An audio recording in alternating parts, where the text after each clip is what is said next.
on the Fired Up Network. I'm Giancarlo Olino, and I'm joined by Master Coach of the York Lions, Carmen Asacco. Carmen, how you doing? I'm okay, Giancarlo. How are you doing? Doing great. And Carmen, we'll first start off with the university level because I saw online some good things happening. The women's team, unfortunately, fell in their playoff game, but the men's are advancing. What's your take on what happened in those two games?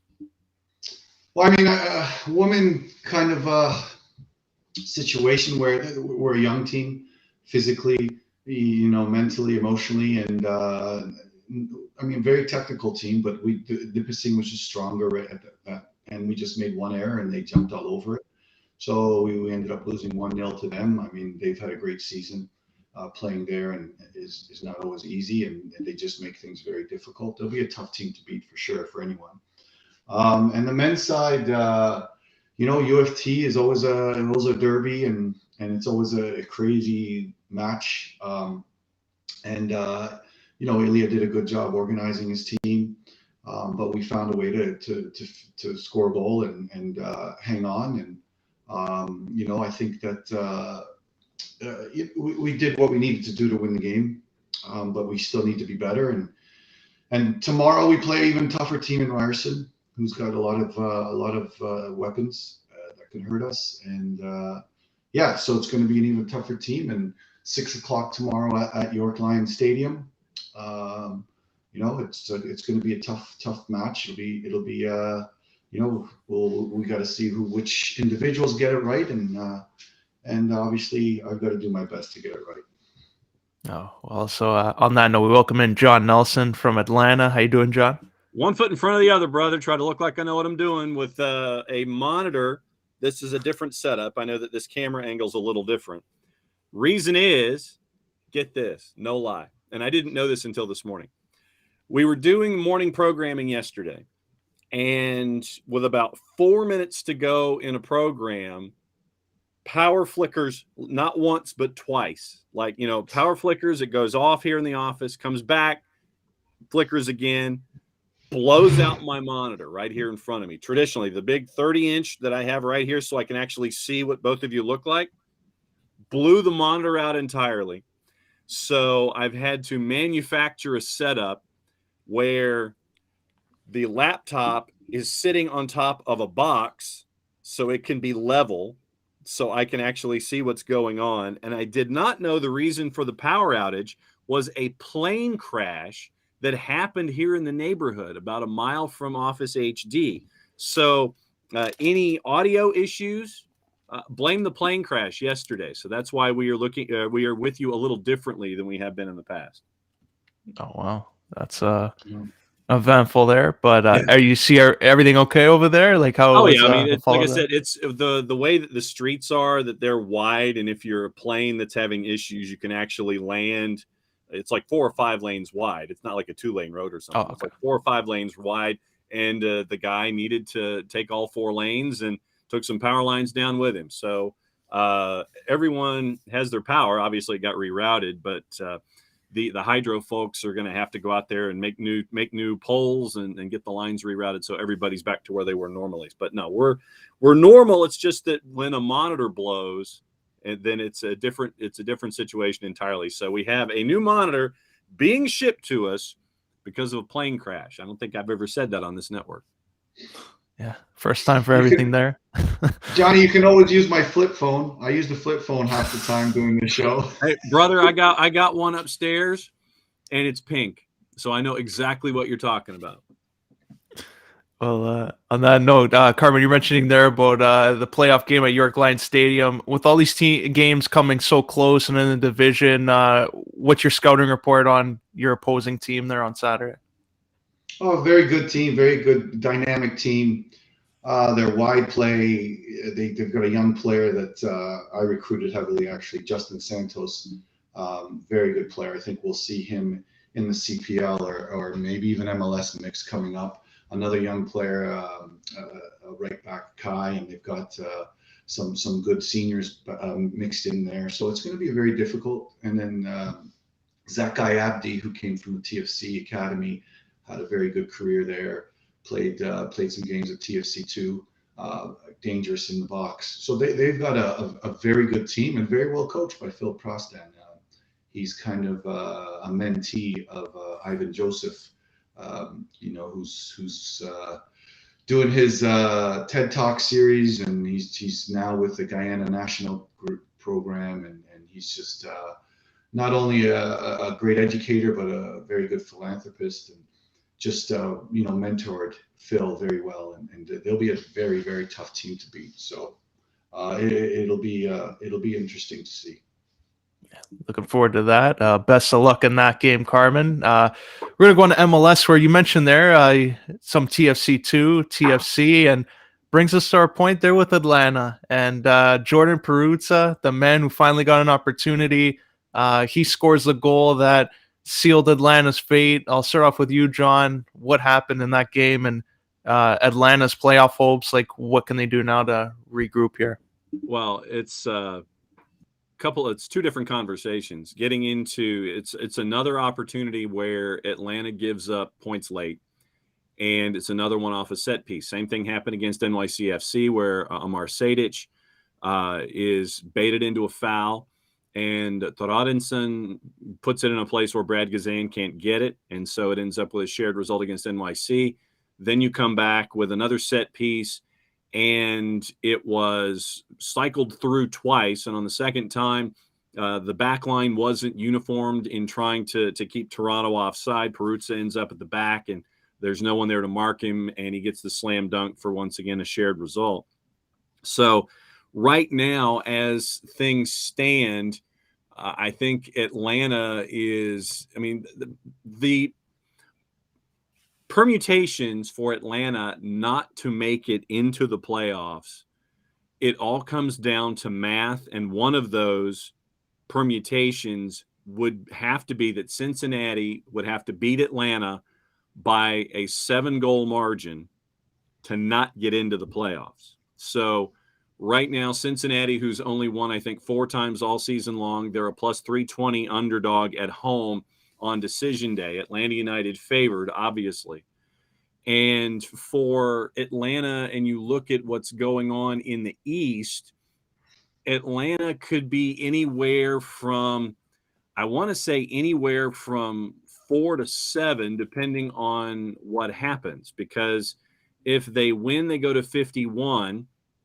Nashville and Philadelphia are at 53. So Atlanta cannot finish any higher than 4th with a win, and then you end up with permutations and such. So when it comes to getting into the playoffs, a lot has to happen, plus a 7-goal margin because of goal difference with Orlando City. And, so it'll be interesting because you've got a couple of groups. You've got Philadelphia and Nashville, both at 53. You have NYC at 50, Atlanta United at 48. They have the 7-goal advantage in goals over Orlando City. Red Bulls are at 47. We can talk about what happened in the midweek that led us to this particular point. CF Montreal is at 46. They host Orlando City on decision day. And then DC and Columbus are at 44. They need a win and some help both times out. So the East, you basically have you've got 6 teams chasing after 3 spots. So it's going to be an interesting decision day with all those kickoffs at 3:30 Eastern. Yeah, for sure. And Carmen, on Sunday, actually, decision day, TFC, their game is going to get a lot of attention. Not for the playoff run, but for Justin Morrow playing his final MLS game. Have you been around Justin Morrow at all, and what are your thoughts on his career in MLS? Well, just a fantastic career, and wherever he's gone, he's always made an impact. 2 MLS Cup titles, just an incredible leader. Just what this league, what type of person and character you want to associate with MLS. He has a few U.S. national team appearances, and no one would ever call him the most technical player in the world, or the most dynamic player in the world. But there was that one year where he, was, I believe, top 3 on the team in scoring goals, had 7 or 8 goals as a left back. And just that type of mentality. And it's a word that we don't see as often as we used to. And we don't see as many players make it to that level just on grit alone. But he's a gritty player, and was a main reason for not only Toronto FC winning a championship, but just developing the culture of this group. Yeah, I agree with you. And it's good to see also the stuff he's doing outside the field with the Black Players for Change. So it shows that he's one of those players to take a stand there. And his priorities post-playing career, I'm sure he's going to be busy. TFC, I'm sure the head office job, someone might offer him something. But in terms of Black Players for Change, he'll still be around the league. But another MLS decision matchup here is looking at TFC like potentially looking at a new era. John, I'll ask you this one because Josie Altidore looks like it might also be his final TFC match. Are you hearing anything on the Josie Altidore front? Not necessarily that's new, but when everything cycles through, you're looking at someone who is getting up there, who isn't 100%, and, you know, the salary issue for someone with his level of output the last handful of years is going to be an issue. Does Josie try to do something overseas? Does he go someplace and get some kind of an incentive deal? Does he come back with an incentive deal where he's not making as much as he currently is in his contract? I think that's one of the bigger questions of the offseason with Josie is what's the level of interest? Where is the level of interest? And is it going to be a contract that he would accept if it's not what he's making currently? I think it's one of the more interesting questions of the offseason. Not the only question with Toronto FC, but it is one of the more interesting subplots that we'll see here coming up in 2021. And also on that, like this season now going into 2021, 2022, everything's going to be pretty condensed. Like you got the CONCACAF Champions League coming up. Then there's still the actual MLS season is going to be fast. All the games are going to be in a short period of time with the World Cup also. So, Carmen, as a coach, like if you were to put yourself in their position, how do you think they're going to have to manage this going into 2022? I mean, it's about we'll talk about periodization, we'll talk about preparation, but it's also talking about resilience and those things that you have to expect from your players as well. Nothing in their career has been easy. They're professional athletes. They are paid very well to do what they do. And, obviously at a level of respecting the player, there needs to be an expectation that they're performing at a certain level, and you give them all the resources to perform at a certain level at whatever competition they're in. Is this going to be a aha moment for MLS to maybe open up their roster? Or is it going to be an aha moment investing in all the MLS reserve squads or the USL league squads? How is this going to affect the big picture? And I'm not sure the MLS as a group have addressed this. Ultimately there's still a bit of a 28-man roster. There are ability to call up and call down, but is a transition, if we look at TFC's situation, is the transition of a TFC2 player, which are predominantly, 99s, 98s, 2003s, 2002s, 2001s, is it makes sense for them to play in the Champions League in Panama or in Honduras or wherever they may be, in Mexico. So I think it may be a look at maybe making the rosters bigger. Maybe it may look to the MLS squads themselves to make a bigger investment in their academy programs, a la Philadelphia Union, a la old Real Salt Lake. So these are issues that I think that need to be tackled. And I do agree every individual group needs to tackle them, but I also agree that MLS being the structure they are, need to look at it as a league, need to see how they can best compete. And they just keep adding competitions. The Mexican League versus the MLS League and all these different competitions. And there's a bigger onus on them to travel and market their brand as well. So they need to look at this a little bit better, and I think it's not only the individual teams and individual coaches and individual that need to look at this. I think the MLS as a whole need to look at this. Yeah, you touched on a great point there, and I'll draw on this because they're in 2023. It's expected that that whole pause is going to start. They're going to have that World Cup format with MLS and Liga MX. But do you think that's kind of counterproductive because of already what they're doing in the CONCACAF Champions League? No, it's what you're looking at is the next generation of competition. And when you bring in Leagues Cup, what you're trying to do is increase the level of competition among two very competitive leagues in a growth curve for the sport. And when you have Major League Soccer going up against Liga MX, right now, Major League Soccer is probably the 12th best league in the world. The only way that you can improve your standing and improve your stock is to have these kinds of competitions. And the fact that this is going to come to the fore, I think that A, it's good for both leagues. B, it's also good for them financially, because what it does, you're always looking to try to figure out how to continue to improve your monetization, for a very fancy financial term. But what bottom line is, you've got your TV contract coming up for renegotiation. You're not the only league that's currently looking for a renegotiation.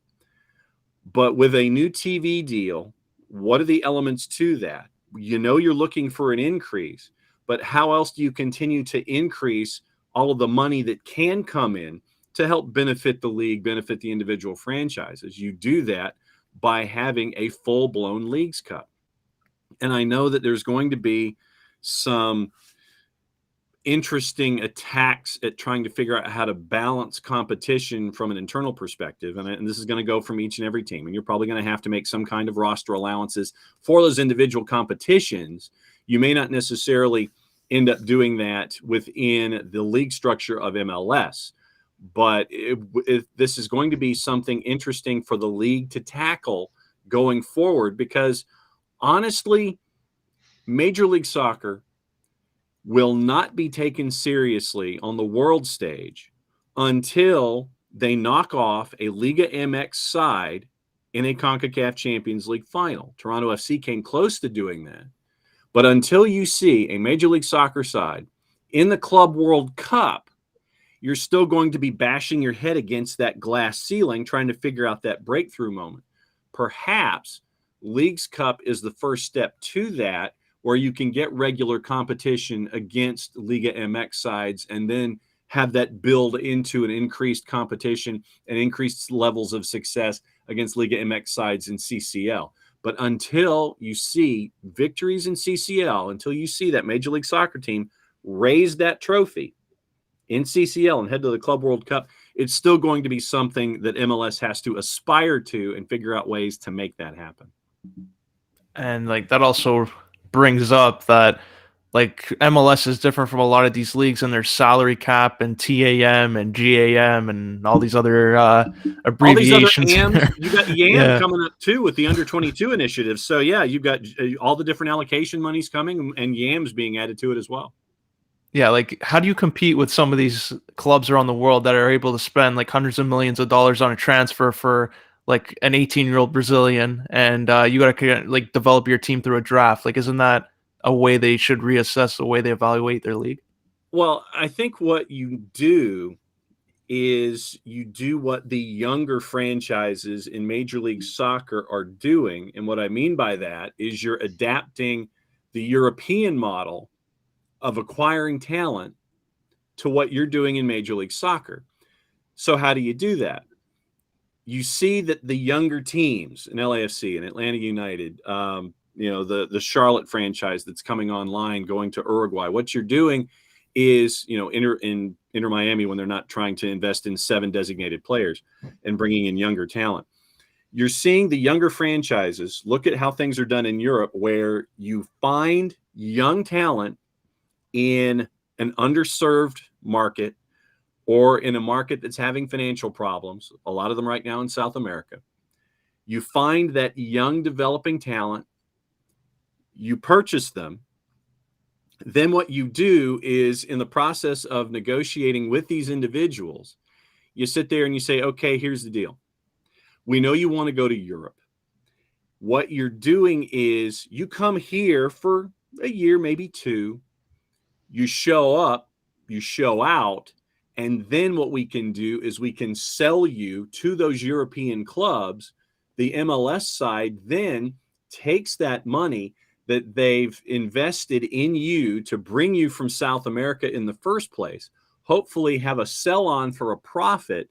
Then you reinvest that money in bringing in more younger players, and you create this pipeline from South America to Major League Soccer to Europe.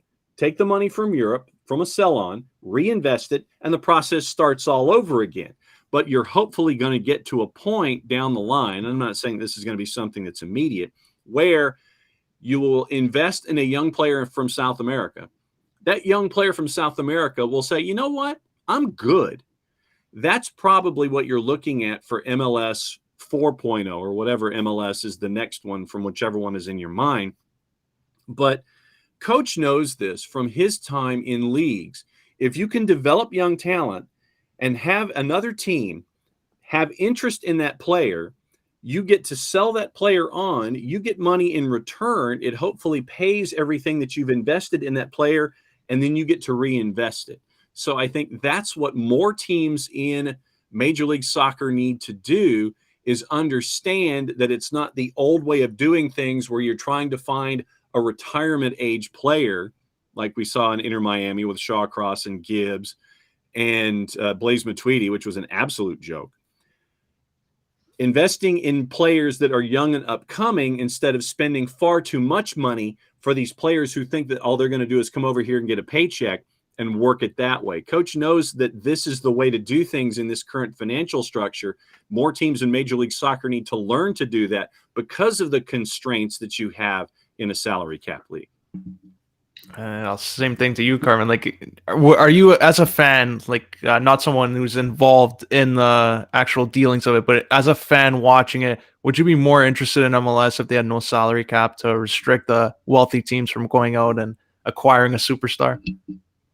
No, I think that the structure is working at MLS. I don't think it's working on the faucet of necessarily bringing in those young South Americans, although it can. I think that we need to just look at the national team, and I think we need to look at the progression of the American game. First, it was the NCAA that created a team that went to the deeper rounds in the World Cup. Then it was MLS creating players that qualified the US and made them a challenger in the second round of the World Cup. I think now the system in the US is not necessarily reliant, and I think they found that not only there's a lateral movement between the South American young player and the American young player, but I think it's more credible in my view that we keep, or the Americans and the Canadians keep developing their own young players, and the infrastructure that's becoming provided to them, not necessarily on a whole scale just yet, because still both youth systems in both countries are a bit of an S show. But I think that you look at the U.S. national team and you look at where these players were grown, what they're doing now. We'll talk about an Erickson. We'll talk about a Dest. We'll talk about on and on, like Alphonso Davies. I think this is, and that can make the game, number one, financially worthy and financially successful. And I think that at the same time, they're developing their players. And we just look at how much money the Philadelphia Union has probably made and what the landscape is of FIFA lawyers and all this stuff going on in the exchange of money for players right now. It's absolutely ridiculous. So I think that in lieu of bringing a 100% superstar, I think that they need to look within their own academies, a la Philadelphia, to bring in these players to make them sellable. And I don't think it's going to be a one-off thing. I don't think Philadelphia Union is a one-off thing in the idea that they sell players. I think that what John said is absolutely viable, and yes, it's absolutely true in Europe what they do with the young Brazilians, and they make a small investment to try to get a big turnaround. But I think that the American and the Canadian game, more so the American game, admit it, that have enough young talent and enough players developing at a proper level and getting that infrastructure and competition that they need to be that financial feasible next move to Europe. We've seen it, the whole U.S. national team, other than some of the players that were, kind of became American and didn't develop in the system. But I think that you just look at the Pulisics of the world and the Claudio Reynas of the world, Giovanni Reynas of the world. So you look at that type of player. I think that for me, there's a lot of young players in the MLS, American, or we'll call them American, North American young players in the MLS that could bring profit to that club. And I think that's the concentration of this league. I think that's the credibility of this league. That's where I see this. I'm sick of watching that lateral move from South American young player taking away a North American young player, and taking major minutes. And I looked at LAFC, how much money they've invested in young South American players, and kind of tossed away those American players, or I'll say it, Mark Anthony Kays of the world, who were producing. That's just their mentality. That's what they're doing. They're trying to find that, Cifuentes to be a sold $2 million, $10 million to the European world. But I don't think that's, for me, probably less than a lateral move. Those situations for me irk me. They irk me more than make sense to me, both on the financial side and both on the field. So that's my point of view on it. And I think that there's enough evidence to provide that the American player, the North American player, Alphonso Davies, have what it takes in the infrastructure. And that's why people are starting to invest. Manchester City, New York, they didn't come here by accident. They came here to find there's obviously ego, but they came here to find those next American athletes. So for me, I understand, and I don't disagree with what John says, but I think that there needs to be a fine line of evaluation.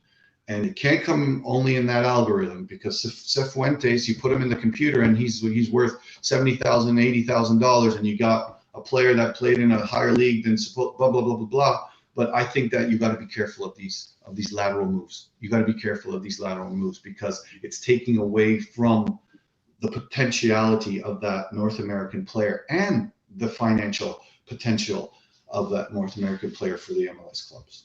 Okay, so Coach, I think you have a point. I think we're both bringing up different alternatives to help in the same situation. To your point, you have a Gianluca Busio who came through Sporting Kansas City, who's now at Venezia. You have a Tanner Tessman who came through FC Dallas, who's also at Venezia. You have Reggie Cannon, who came through FC Dallas. He's at Boa Vista when Boa Vista decides they want to pay FC Dallas. You have an Alphonso Davies, as you mentioned. You have a Serginho Dest, as you mentioned. You have Ricardo Pepi, who's probably going to be the next player who is heading over to Europe, once again brought through the FC Dallas system. And I think that you look at a team like an FC Dallas, it's a part of their algorithm. You look at what we're seeing from Philadelphia with Aronson.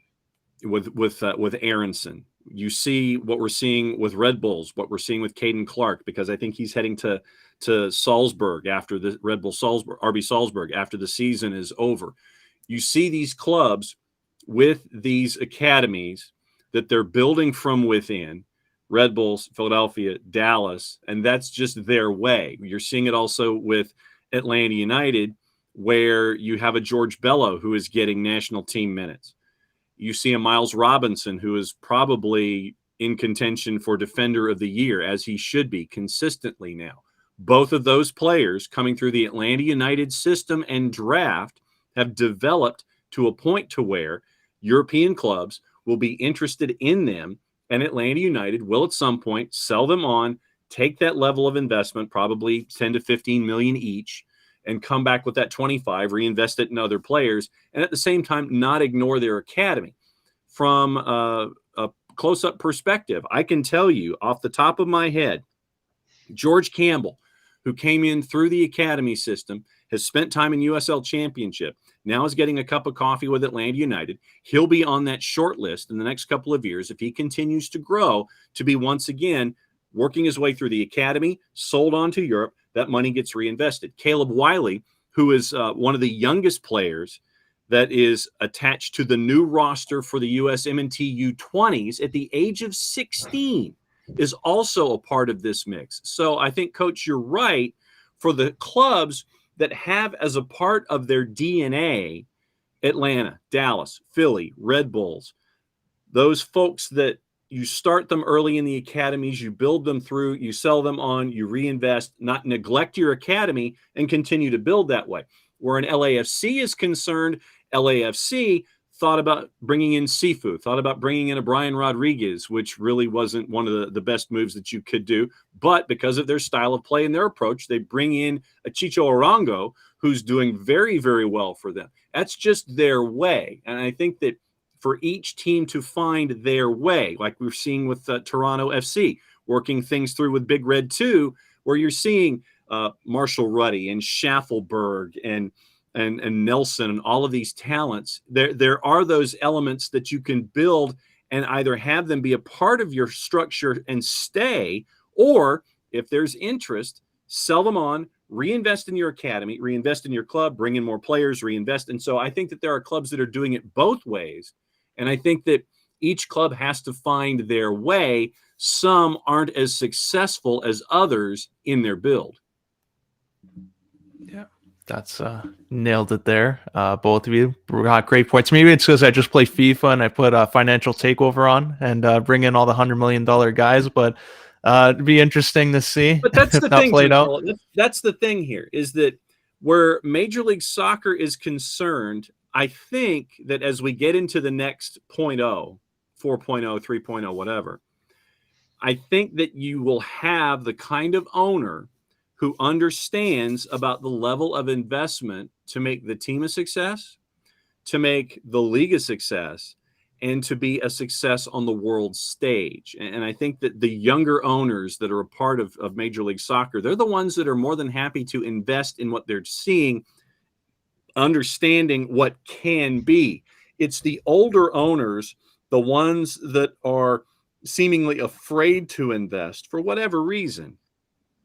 They're the ones that may end up being left behind in this, because when Crew got a new owner, what did they get? They got a new stadium in Columbus, and you're seeing what's happening there at lower.com, and just look at each club on a case-by-case basis, see who the old guard is in their ownership, see who the newer owners are that are willing to invest, and those are the ones that are wanting to take the league forward, and the others who aren't investing are at the risk of being left behind.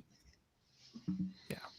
Well, that's the MLS portion here. Now we'll move on to EPL, where we're starting it off with a great morning there, 8:30 a.m. Manchester City, Manchester United. I'll start off with you, Carmen. Are we going to see Man City impose their will here and take control of it, or is Cristiano Ronaldo going to break some hearts there in that stadium? It depends. I mean, is Manchester City playing against Crystal Palace at home?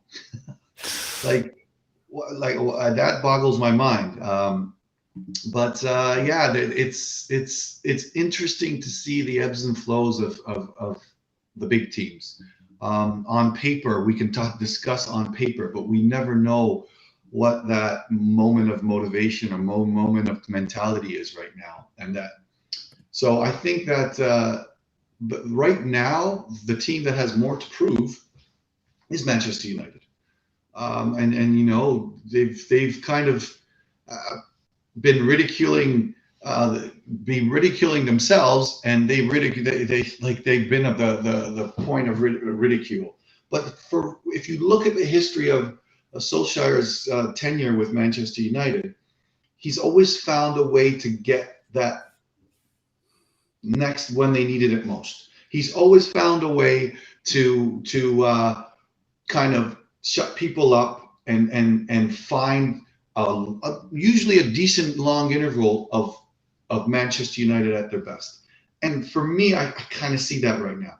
I see a team that has a massive chip on their shoulder. I see a Cristiano Ronaldo who has a massive chip on his shoulder.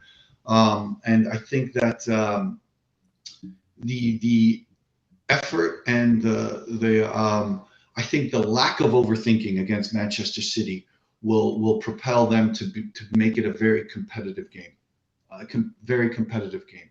And I like the way Bielli's been playing.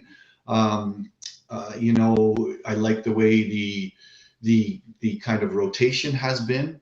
And I think Bruno Fernandes is probably, for me, the best attacking player in the league. That's a big statement, but I think that he just creates so many chances, and I think that Manchester United will allow him to create more. And I think that they need to be aware of Cristiano Ronaldo, and that relationship with Fernandes and Ronaldo is something. I'm thinking a 2-3-1 game for Manchester United. And I hate saying that. 3-0. Imagine. Hat trick for Ronaldo. Wow.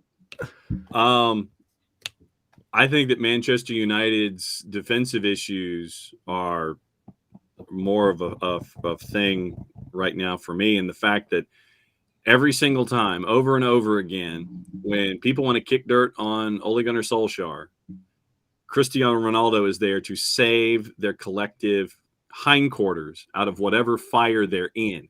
This can't be happening every single time if you're going to anticipate any kind of success when it comes to Manchester United. I've got this one a little tighter than 3-1. I go 2-1, and I'll go Manchester City here. I just think that the firepower for Manchester City is just going to come at Manchester United in waves, and this will be one instance where Cristiano Ronaldo can't save Manchester United again.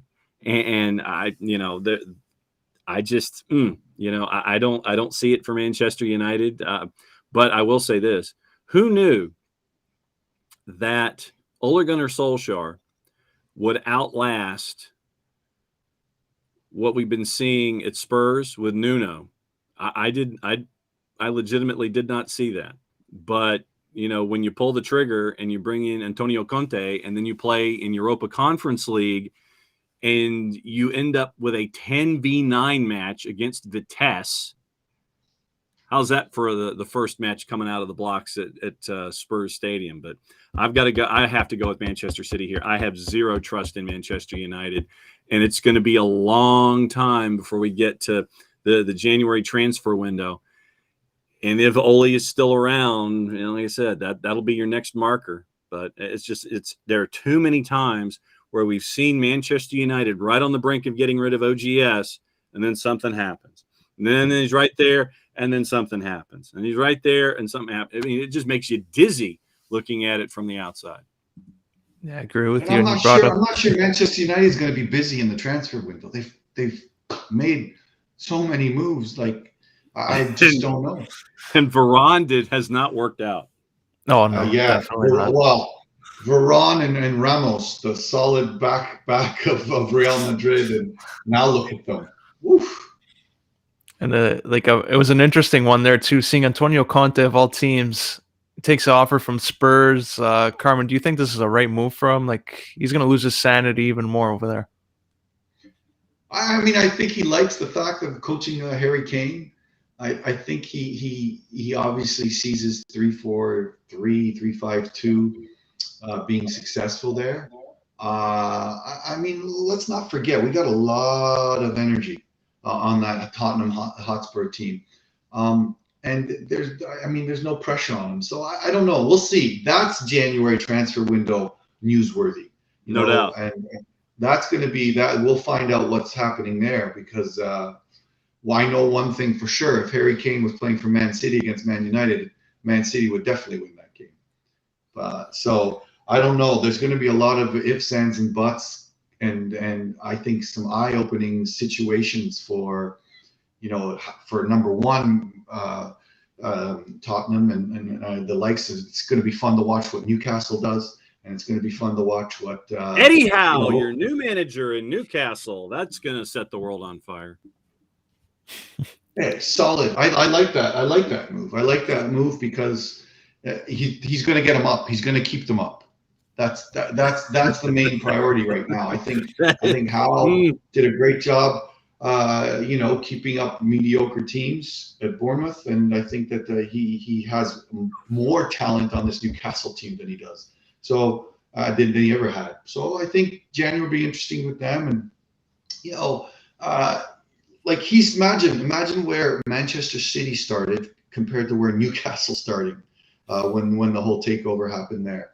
So it'll be interesting news, but it'll be fun to watch. So you're saying Eddie Howe? So is Eddie Howe Mark Hughes in your discussion? Perfect. But Mark Hughes had a lot more to work with, and I think Eddie Howe's job right now is to get them safe, keep them in the Premier League. He'll bring those players that can do that quickly, and he'll bring some players that are going to get them over the hump, over that. They don't need to be 10th or 6th or 5th. They just need to be safe. I think Eddie Howe's a perfect person to do that. Yeah. What do you think of the move, John? Like Conte coming in, like somebody like him going into Tottenham, he must have some like assurances in place there for January. Like, Absolutely. Who do you think that he wants on his short list there? Well, I mean, he gave a short list of 6, and I know that some of them coming from Juve would be very, very expensive. Don't be surprised if you see Brozovic coming in as a name. I know that it was like De Ligt and like half of the Juve roster. And good luck. I mean, well, but the thing is, Juve needs money. And if Tottenham wants to pay the man to bring those players in, but like I said, Brozovic would be a cheaper alternative than a lot of the folks on the list, and he would be available. Literally, he'd be available on free. So he signed a 1.5-year deal, and what you're looking at is someone who, with Paratici as your sporting director, they're on the same page. And if Conte and Paratici are not given the level of investment that they're going to demand in this to turn this around, this could end very, very quickly and be very, very ugly. So I want to know, and I want to see what that January window looks like and how much cash Daniel Levy is going to give Antonio Conte and Paratici to invest in this club. What are you going to do to have your support for Kane and Son up top? What are you going to do? Because remember when he was at Chelsea, you had all those great center backs that were back there helping you out with your 3-5-2, 5-3-2, whatever you want to call it. What's the reinforcements that you're going to bring in the midfield to help out Kane and Son? That's the biggest question for me. But it's an 18-month deal. How long is it before Conte and Levy start getting at each other, and Conte saying, I need this, this, this, this, and this, and Daniel Levy's like, well, no, we can't. Then it could be very, very quick. Yeah, so January should be already looking for another job then. Seems like it. The beginning of February, yeah. I mean, if things in the January window do not go the way that Conte and Paratici wanted, this could be a quick one, and it could be, by the end of the year, or I mean, it could get crazy if what you were sold was a bill of goods. If you're Antonio Conte. Sounds like a typical Conte job. One and done. Well, I mean, out the door. To that point, yeah. I mean, there's usually that point where Conte and the front office and the ownership, they start banging each other's heads like two rams on a mountainside, and it just ends up ugly. So this is one of those situations where, in the summer, it's like, I don't think that the level of investment was there, and I don't think that the promising was there.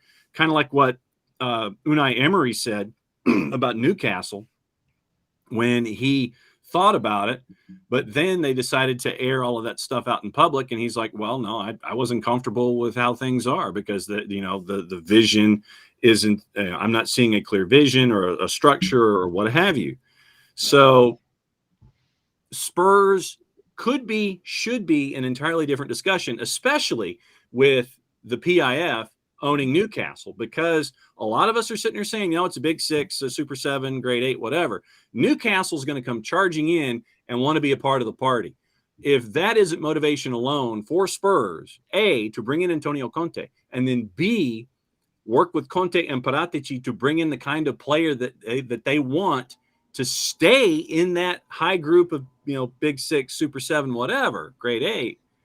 Newcastle's coming in from the outside. They're coming in from lane 8, and they're coming in heavy and hard. So you've got those folks coming in over your shoulder. You've got to be willing to invest now. I want to see to what level it's going to be and what these conversations are like with Levy and Conte and Paratici. Yeah, and the final topic here we'll touch on West Ham United is looking interesting. Like looking at the top 5 in the EPL, their form as of late, it's Thumb and Chelsea, both 4-1 in their last 5. So they've been kind of impressive. And looking at how the other teams are doing, like Man United, Man City, Liverpool, teams in the mix there, West Ham is looking pretty good. I'll start with you, Carmen. Like, if West Ham keeps this form up, are we ruling out Champions League for them? No, not at all. Not at all. Should they be there with the talent that they have? No. Do they remind us of the old Everton teams with great work rates and some athleticism that makes them dangerous with Antonio? Yes. They do it as a group. They press properly when they need to. They're very good middle third defending pressing team. They create spaces in behind. They have honest players that do a solid job. And can that make the Champions League in the Premiership? Usually no, but these guys, I think, and the way Moyes has them moving, I think that they could be definitely a top 5 team because they're not afraid to press a big team. They're not afraid to create turnovers and interceptions and create opportunities off of that, and they have the horses to do it up in the attacking third. And there's a lot of space behind even playing these big teams, behind their center backs who in this league have been underwhelming, whether it's been Harry Maguire or whoever it is.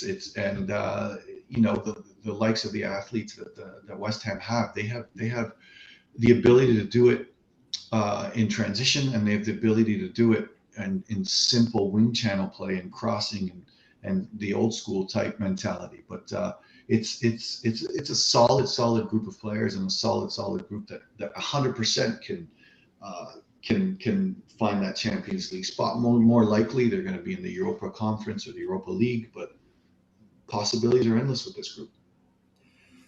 To Coach's point, I think that he's spot on. I think it's more Europa or Europa Conference League. When you get past Antonio and say Benrahma, can they continue to have the hot start that they've had?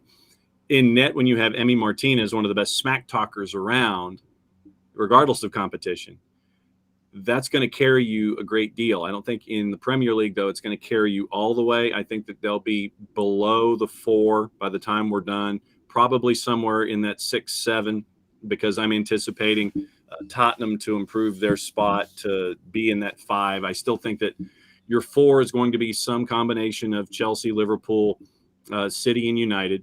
I think that Arsenal will be a part of the discussion with Europa. I think that West Ham will be a part of the discussion with Europa, but I think Spurs will also be a part of that discussion too.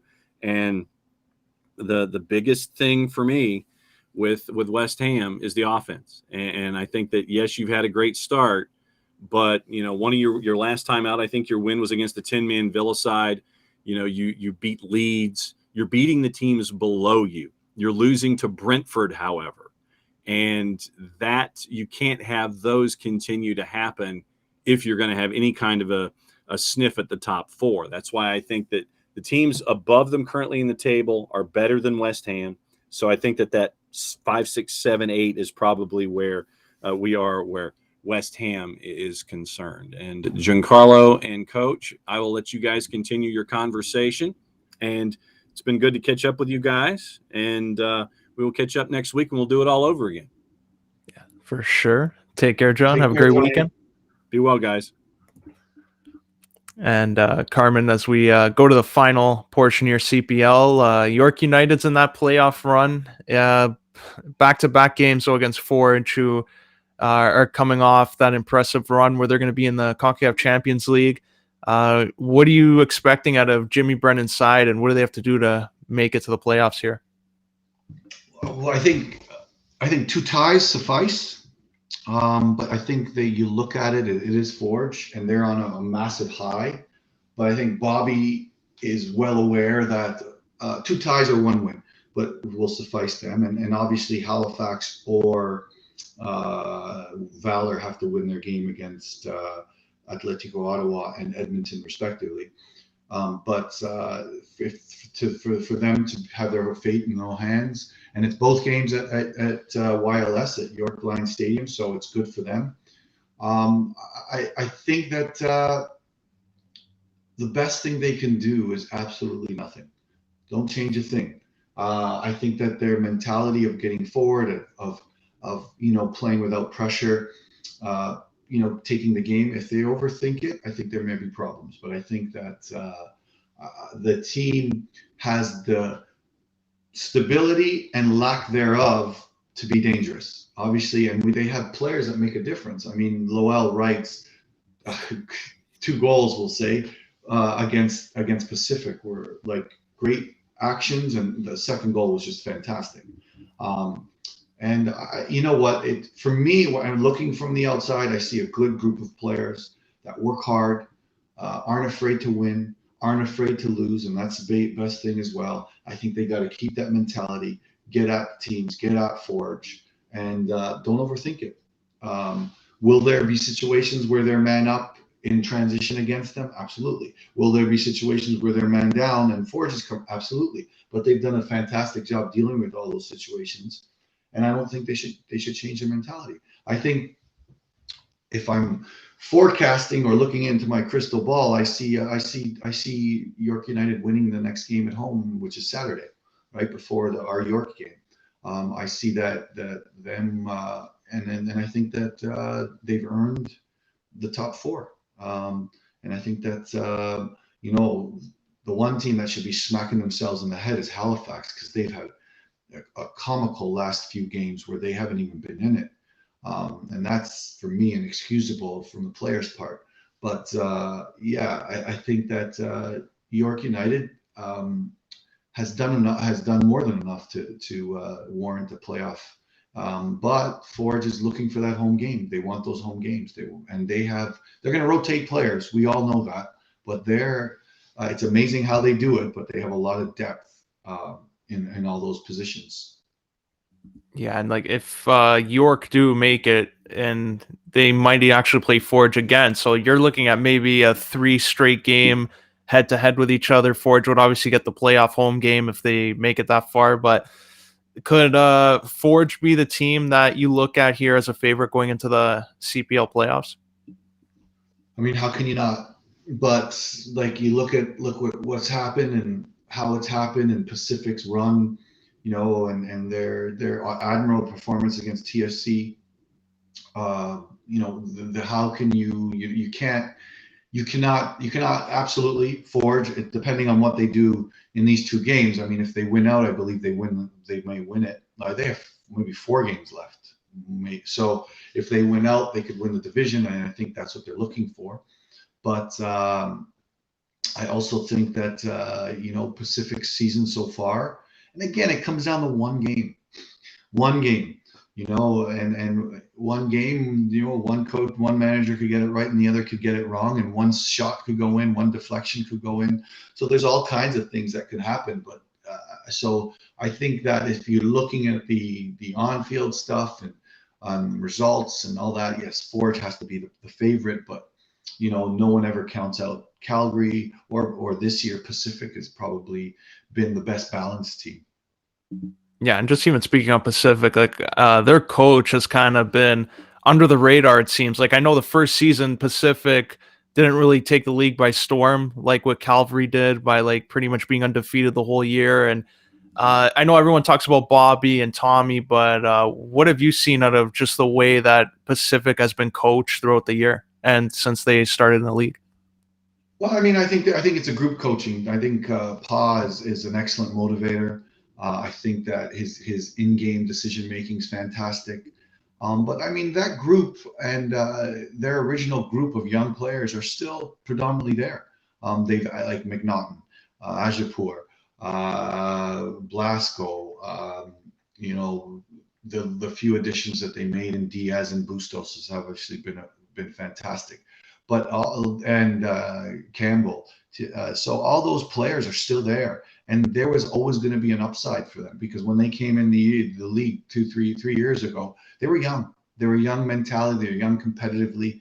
They were young, very young, and you know, we talk about the young minutes. Pacific was the first team to use those young minutes, and you got to give credit to the one standing there that's been there from the beginning, in James Merriam, their assistant coach, who tactically and technically has worked endlessly with these players as well. I think Pa is a great mentor, a great coach, a great person, and I think that he's obviously the heartbeat of this team. But James Merriam does a lot of work, you know, in the video room and works with these players as well. And I think their staff in general is something that.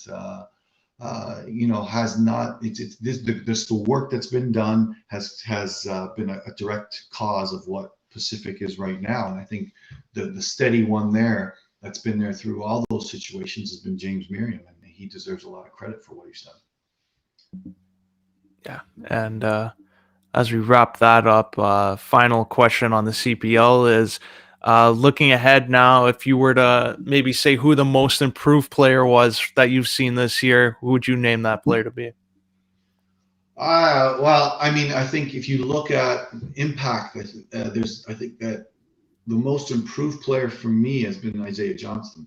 From, you know, the little minutes that he played in the bubble at PEI to Winnipeg to where he's at now, and scoring goals and you know, bossing midfield. And I'll give him back further to the impact that he made with Cape Breton, and now he's grown into a player. And you know, Jimmy and Stelteri have to take a lot of credit for how they've worked with him. For me, Isaiah Johnson, you know, I think the York United is where we look for as far as the most improved players. You look at Max Ferrari, he's a candidate. You look at Noah Verhoeven, he's a candidate. I think that the improvement and the experience and everything that they've done with that York United group, for me, is what you know, the embodiment of most improved would be Isaiah Johnston and those other Max Ferrari, what we've seen. But this is just what the CPL is. Should be, sorry, not is, but should be that opportunity for those players like Max Ferrari and Isaiah Johnson to give them a chance to fail, and they'll surprise you when they get those chances. And I think for me, I think those names are very important. And you look at Pacific as well, the Campbell and McNaughton's probably a candidate for MVP I mean, but that's a classic case of someone who doesn't have the most skill set, but he's got a lot of grit, and he's one player that's done a lot with not much. And I don't say that to say he's a bad player, but he's overachieved in every aspect of the game, and that's a quality that every coach would want on his team. And he's kind of become the captain of that group as a relatively young professional, you know, coming out of the OUA system. All right, Carm, do you know now we are going to have a studio located in downtown? And Carm, you know, just for you, every time you come to the studio, I know it's far away from you, but you could get free food. Giancarlo will pay for it. How about that? The bottom line, 22 I Front want Street. Giancarlo to cook for us. Maybe Giancarlo will cook for you. Extra special seasoning in there. that's Joe, not me. And here, they asked me, what is Carmen Asaco's favorite dish? My favorite dish? Yeah. Um, well, I make a mean lentil soup. I like the lentil soups. All right. You make a Uh, mean lentil soup. Giancarlo will but try a his. good, I'll give it to you. A good Nino Diversa chicken or veal sandwich, Joe, you can't beat it. Look at this guy. See, Giancarlo's like looking. Either name drop Nino D'Aversa or you. When are you gonna take us? Giancarlo wants to go to Nino D'Aversa. Market Lane Nino Well, Diversa. If That's you the guys ever OG. come, knock on wood, if you guys ever come to a game, then maybe we can go afterwards. All right, so Giancarlo, okay. Let's talk about the games this week, Carm. Men and ladies, any news you can tell us? Well, the ladies, had a good run. Very young team. We had 7 first years starting, but we lost to 1-0 to a very physical Nipissing team. One And the nil. men, we beat UFT, and now we have a tougher task in Ryerson that we're trying to prepare for. And that game will be tomorrow at the YLS York Line Stadium at 6 p.m. All right, It should all be. right. It So should be. Honestly, there should be. I'm predicting at least 1,200, 1,500 people there. It's a great crosstown rivalry, and Ryerson and Phil Proston has done some amazing things with that soccer community and with that program, and it's going to be another battle. And hopefully we're up for it because they got some definitely game changers. And do you see now with everything with the ladies winning and Canadian soccer up on the rise? Do you see more people at the games, more people talking about soccer and everything like that? You're around them, from 5 to 55, right? So, do you see more people talking about soccer? Well, I think you guys forget that soccer is the most popular sport in the world, and and it's very popular in Canada as well. I mean, you go to what we've seen with the qualifying matches for the Canadian national team, but I think that we need to do a better job. We need to do, and whether it's the CPL or it's York United or whatever it is, even Hamilton doesn't get the best following. We need to do a better job, and that's the league too that needs to make sure that we're in the right stadiums.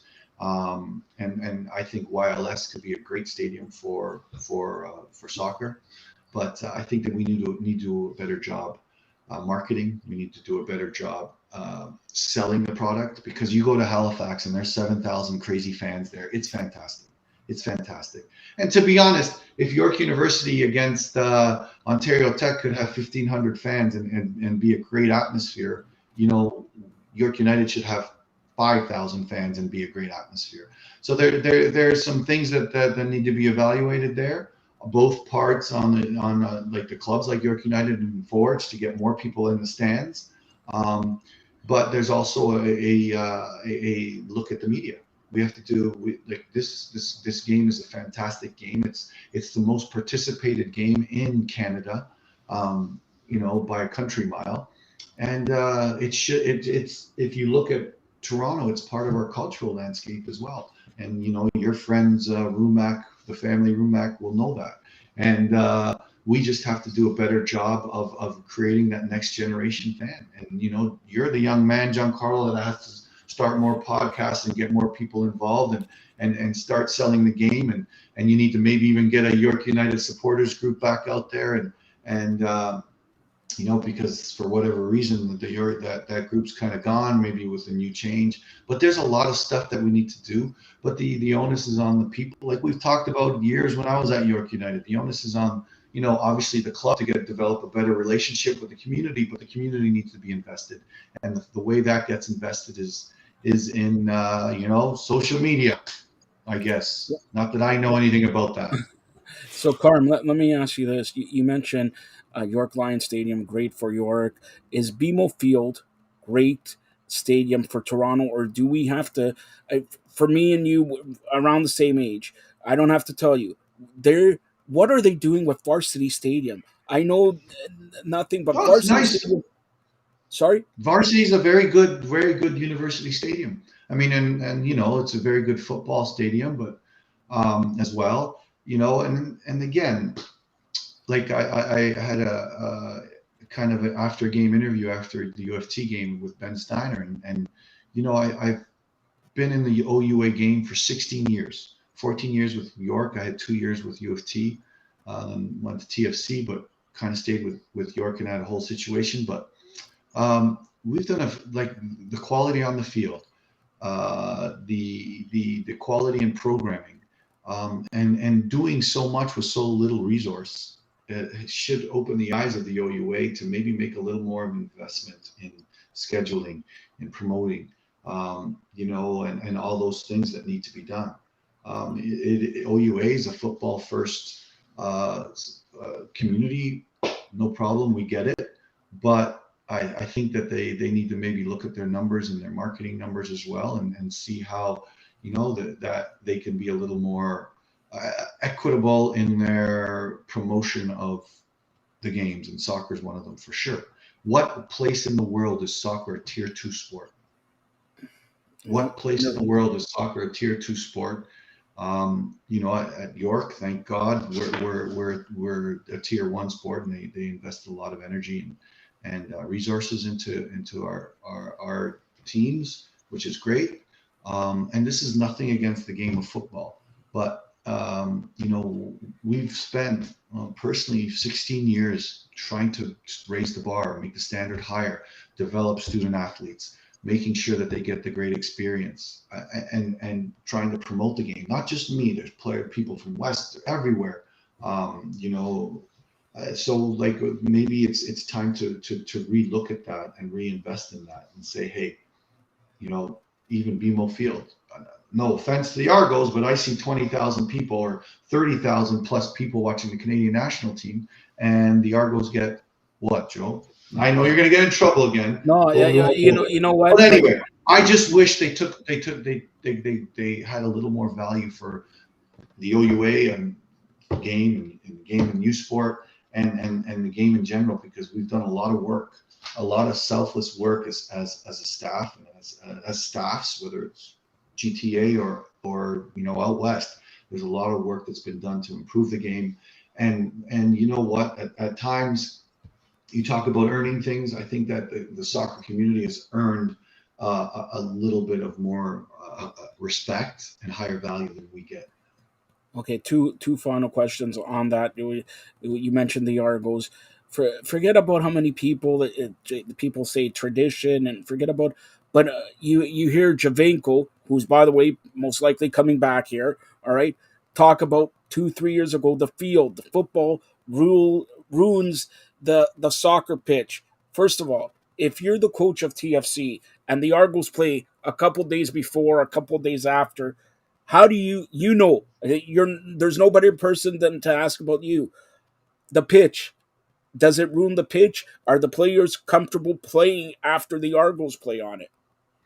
Well, I think at a certain point they used to throw down turf, if I'm not mistaken, for the Argos games.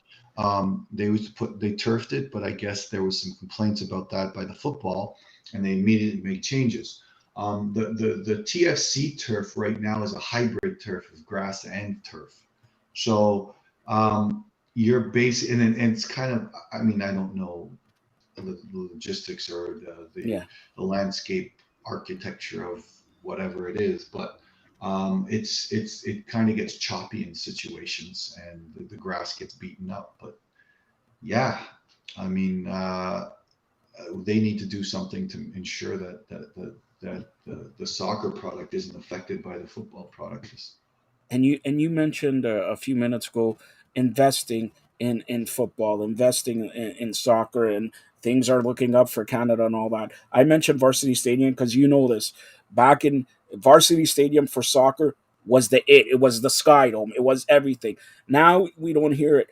What about somebody corporate Canada, corporate somebody in Toronto investing in, forget about a soccer only stadium, maybe revamp Varsity Stadium to fit 40 50,000 and put just soccer there.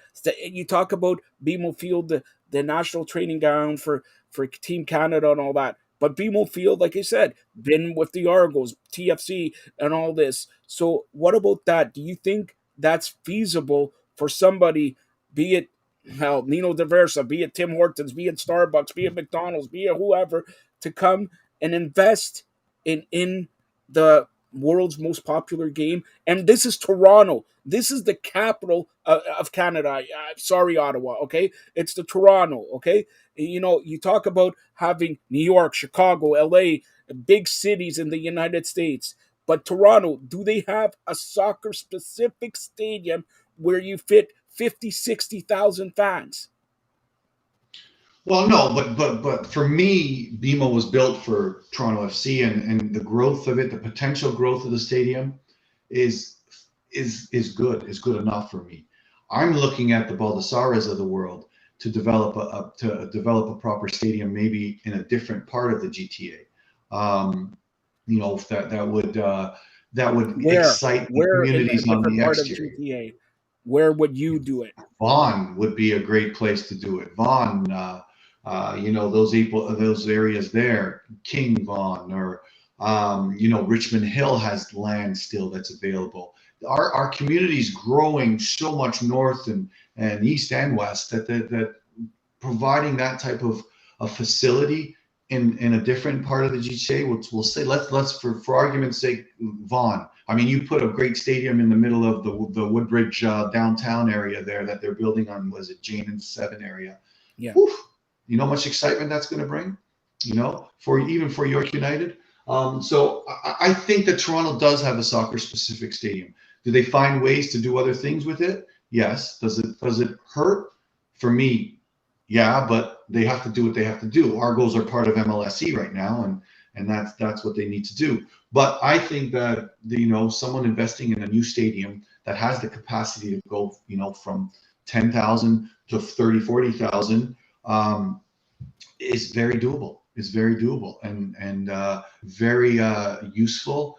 And it would raise the level of a York United from the 500 or 1,000 fans to a lot more fans. And for me, that's part of community investments. And there's a lot of developers in our community that can do it. One of the biggest developers in Canada owns York United. So obviously there's a feasibility plan and all that stuff that's in place, and there's lots of red tape. So I may be speaking out of my butt, but I would love to see that type of investment. I think it would be a great legacy for the family. I think it would be a great legacy for the community. And I think it would be, it could be, we may be talking about this new stadium in 30, 40 years as a historical monument for the game, right? And like they say, if you build it, they will come. I guarantee you, if you build a 40, 50,000 seat stadium, forget about sharing a World Cup. You know where I'm going with this, Carb. Forget it. It's about time Canada, specifically Toronto, holds a World Cup. And if they build it, I'm telling you, by 2032, 35, it will be here. And you know that, Carm. You know that already. Like, it's a shame. It's a real shame. And I agree with you. BMO Field was built to have soccer, but BMO Field also was built for, when it was built, what was it, 18,000, right? Now they extended it to 30,000 and all that. Great extension, but again, have and like Giancarlo will attest to, Woodbridge, Vaughan, Richmond Hill, like you said, that's a perfect place. Even Mississauga, a perfect place to, Correct.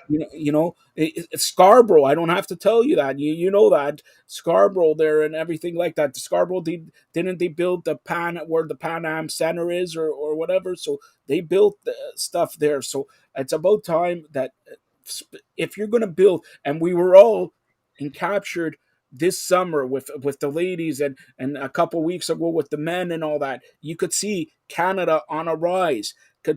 And yet, well, we can't play here, we can't play there. The Argos have to play this, that, and it's like, enough, because nobody's moving the Maple Leafs out of Air Canada Center if the Maple Leafs have to play a game. Come on, okay? Or the Raptors, or whatever. So that's the truth. That's the truth. And soccer, and like you said it eloquently, is the number one sport. Forget about in Toronto, around the world, and it should be treated like that around the world, especially in Canada here. All right, Giancarlo, go ahead. Tell everybody how they get a hold of you. Yeah, you can follow me on Twitter at John_411, Instagram, Giancarlo_Alino. Check out my articles on firedupnetwork.ca. Tonight, Bellator takes place in Dublin, Ireland. So that one's going to be earlier tonight. So watch out for that one. And on Vibe 105, had interviews with NHL on ESPN's Art Cal, Trish Stratus, and a couple more coming up next week. So look out for that. Wait a minute, Carm, Ardo Cal and Trish Stratus, they got a few shekels. They could, invest in a stadium, right? Come on. She used to be, Giancarlo said she used to play for Richmond Hill Soccer Club. So there you go.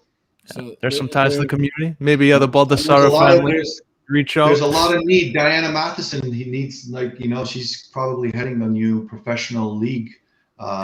So she probably could use a Trish to bodyguard her and break some legs to give them some money. And you say a new professional league. Where would they play if Toronto gets a league or a team in that league? Oh, I mean, BMO Field would be ideal for that. But again, you look at the majority of soccer in our community from the female side, you're looking at your Mississaugas areas, and you're looking at the York region. I mean, the female game in York region is growing massively. Markham, Unionville, Markham area, the Vaughan area, all those areas, the teams are just growing massively. So it would be a no-brainer to do that in one of the outside communities to bring in the girls soccer for sure.